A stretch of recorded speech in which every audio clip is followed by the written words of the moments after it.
First of all, I want to thank God kasi binigay ka niya sa akin. Sa 8 taon natin, sobrang dami na nating pinagdaanan. To the point na akala natin hindi na tayo para sa isa't isa. Nung una ko siyang makita, napansin ko agad mata niya. Parang attracted ako sa mga singkit. Hanggang nakita ko na in love, araw-araw lahat nagugustuhan ko.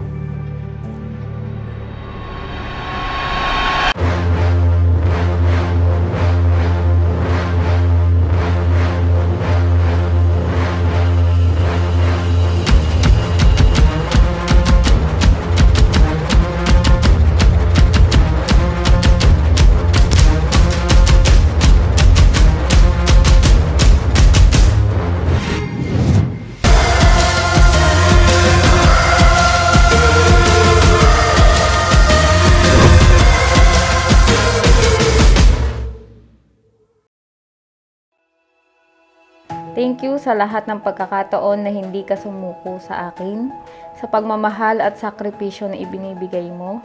Thank you dahil ginagawa mo lahat ng kaya mo para lang mapasaya ko. Nagkakilala kami ni Beb sa chat sa Facebook. Tinanong ko kung sa BSU din siya pumapasok. Ayun, doon kami nagkakilala, nagkaligawan, tapos ayun, tumagal ngayon ng 8 years na kami.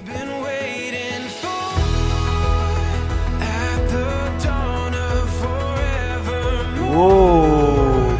Hi Beb, happy wedding day. I gave you this gift para mas malimuyak ang ating pagsasama.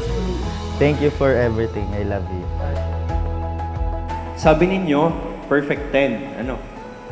Siguro naniniwala kayo at siguro lahat na nandito ay naniniwala you're perfect for each other. Kayo'y pinagtagpo ng Diyos sapagkat alam niya na kayong dalawa ang bubuo sa bawat isa.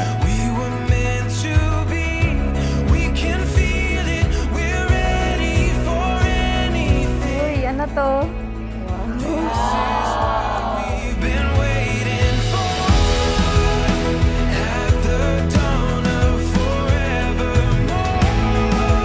Unforgettable moments ko with him is nung nag-abroad kami.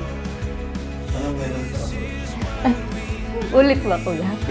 Ulit! Di ba ano sasabihin ko? Si Iyang maitim, kulot, medyo chubby na, pero mabait, mapagmahal, saka responsable.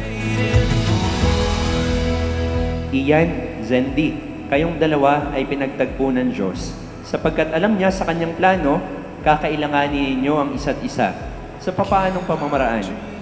Alam niyo itong kasal na ito, this is not the happy ending of your love story. This is only the beginning of your journey. Panibagong paglalakbay, hindi na bilang binata, hindi na bilang dalaga, kundi bilang mag-asawa.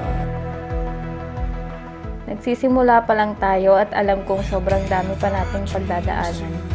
Kaya kapit lang, mahal na mahal kita mula noon hanggang ngayon. See you at the altar.